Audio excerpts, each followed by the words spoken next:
everyone. In today's video, we will be chatting with one of our interns, Roscoe. Enjoy. Okay, hi Roscoe. Hi, Sam. So, as a recent graduate of SUNY Plattsburgh, can you tell us a little bit about what you studied at SUNY? Yeah, I was a studio art major, just the BA program, not the BFA, and my concentration was in painting. Fantastic. How did you become interested in art, and what is your favorite artist, or I should say, who is your favorite artist, and or your favorite artistic movement? So, art's kind of always been something I did. I was always like drawing or like trying to learn an instrument and quitting after a couple of times throughout my childhood. But I think like it really started to become like a serious interest for me in high school when I studied abroad in France and saw like a lot of those important museums over there. Mm-hmm. And for favorites, I have like a handful for both of those questions. Oh, good. I'm glad, actually. That's good. I'm not good at picking just one. For contemporary artists, I really like the work of Kent Monkman. He's actually in the collection at the Beau in Montreal. Oh, great. Okay. Yeah, he's a Native American, queer Native American, so a lot of his work relates to his identity and experience with that. That's really cool. Yeah, a lot of playing on art history too with that too. Fantastic. So it's very, very interesting work. And then for more like in the historical sense, I really like Henri Toulouse-Lautrec, J.C. Leyendecker, Albrecht Dürer, and Keith Haring. Albrecht Dürer is one of my favorites too. Yeah, love Dürer. And for movements, I really like Impressionism, genre painting, and Hudson River Valley School. Those are kind of my favorites. So I'm curious to know what the answer to the next question is then. So what has been your favorite piece that you have been researching in our collections? So I haven't gotten very deep into specific works, but I did actually went and look real quick before so I could get the names of everything.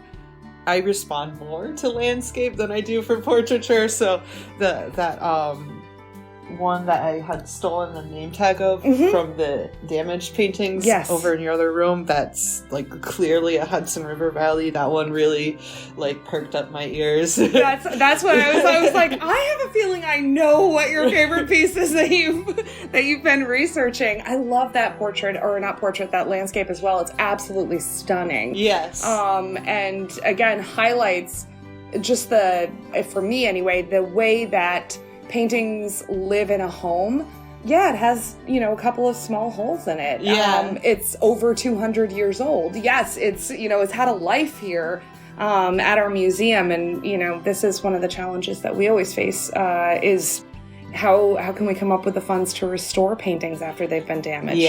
Yeah, absolutely. And it's really hard, but I kind of had a feeling that was going to be the painting that you mentioned. Were there any others that you liked here as well, or? I did like the ones that you had like more stories behind, like the drawing of Major Jack Dowling. Yes, I love that piece. And then also like the unfinished portrait downstairs, because like you really get like well, only because you were telling me that it's so rare to have something like that, but also like because it's unfinished, you can kind of see like the process the artist is doing behind it. I enjoy that. Absolutely, and that's the portrait of Mehitabel, and that one is unique due to its size and the fact that it was painted of a woman in the 1760s, which is rare. Yeah. Which makes it a cool thing. But I like being able to see the brush strokes along her face and the side of her face. I think that's really, I agree. I love that piece. I also wrote down that some of like the individuals, I really liked looking into Fulton. I was just looking over my notes of that today and just like kind of seeing that he might have been queer, allegedly, maybe. Mm-hmm. That was very, very cool to see. I really liked looking over Morse and Inman, which I kind of grouped together because they're kind of associated with the National Academy of Design, and there was a lot of drama between that. We were talking about that before. Remember you telling me about all of the backbiting and infighting that was going on when they were establishing that, so that was really interesting too, yeah. Yes.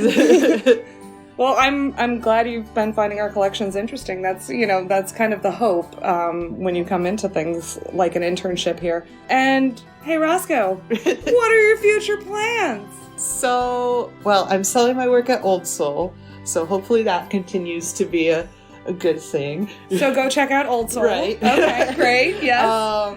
And hopefully what my plan looks like is if I get into these things that I've applied to, hopefully I'll have an artist residency in the fall, and then I applied for a solo exhibition at the Stern, so hopefully I get that. And then if I don't have like momentum off of those, I want to reapply to grad school. That would be great. I mean, fingers crossed, right. Everything goes well, and but no matter what you do, we know you're going to be successful. Well, thank you. And thank you so much for becoming a part of the Kent Dillard House Museum family. Thanks. And we hope you keep coming back to visit us, even when you're a huge famous artist somewhere way out there in the ether. But thank you so much. We really appreciate all your time and your work. Thank you. We hope you enjoyed meeting Roscoe, and we will meet our other intern next week. As always, thanks so much for stopping by.